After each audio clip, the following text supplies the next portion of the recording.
3 ஆண்டுகளுக்கு முன்பே ஜிஎஸ்டியை குறைத்திருக்கலாமே என்று முதலமைச்சர் கேள்வி எழுப்பியிருக்கிறார். தற்போது அறிவிக்கப்பட்டுள்ள வரி குறைப்பு 8 ஆண்டுகளுக்கு முன்பே ஜிஎஸ்டியை குறைத்திருக்கலாமே என்று முதலமைச்சர் ஒன்றிய அரசிற்கு கேள்வியை எழுப்பியிருக்கிறார். கல்வி நிதி மறுக்கப்படும் அநீதி எப்போது முடிவுக்கு வரும் என்றும் அவர் கேள்வி எழுப்பியிருக்கிறார். விவரங்களோடு இணைகிறார் நமது செய்தியாளர் கண்ணன். முதலமைச்சர் ஒன்றிய அரசுக்கு பல்வேறு கேள்விகளை எழுப்பியிருக்கிறாரு.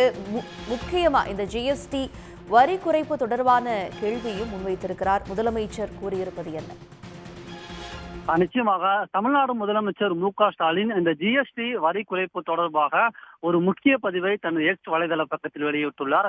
அதன்படி ஜிஎஸ்டி வரி குறைப்பாலும் வருமான வரி விலக்காலும் உச்சவரம்பை உயர்த்தியதாலும் இந்தியர்கள் 2.5 லட்சம் கோடி ரூபாயை சேமிக்கலாம் என பிரதமர் கூறியுள்ளார். இதைத்தான் தொடக்கத்திலிருந்து எதிர்க்கட்சிகள் நாங்கள் வலியுறுத்தி வந்தோம் என்று முதலமைச்சர் மு.க.ஸ்டாலின் தெரிவித்துள்ளார். 8 ஆண்டுகளுக்கு முன்பே இந்த நடவடிக்கைகளை மேற்கொண்டிருந்தால் இந்திய குடும்பங்கள் இன்னும் பல கோடி ரூபாயை எப்போதோ சேமித்திருக்குமே என்றும் முதலமைச்சர் மு.க.ஸ்டாலின் கேள்வி எழுப்பியுள்ளார்.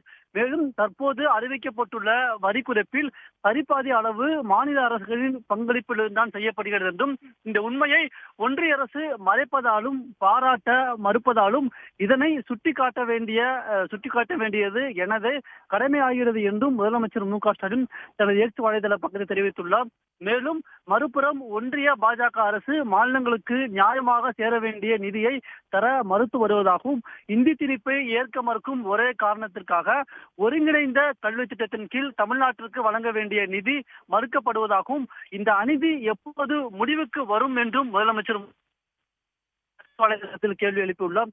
மேலும் தங்களின் உரிமைகளை பாதுகாத்து மக்களுக்காக முன்னிற்கும் மாநில அரசுகளை தண்டிப்பதன் வழியாக இந்தியா வளர்ச்சி பெற முடியாது என்று ஆணித்தனமான கருத்தை முதலமைச்சர் மு.க.ஸ்டாலின் தெரிவித்துள்ளார்.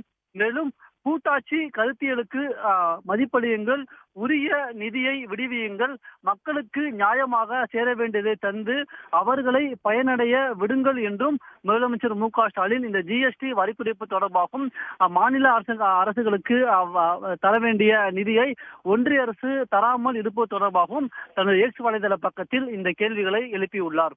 உடனுக்குடன் செய்திகளை தெரிந்து கொள்ள சன் நியூஸ் பெல் ஐகானை கிளிக் பண்ணுங்க.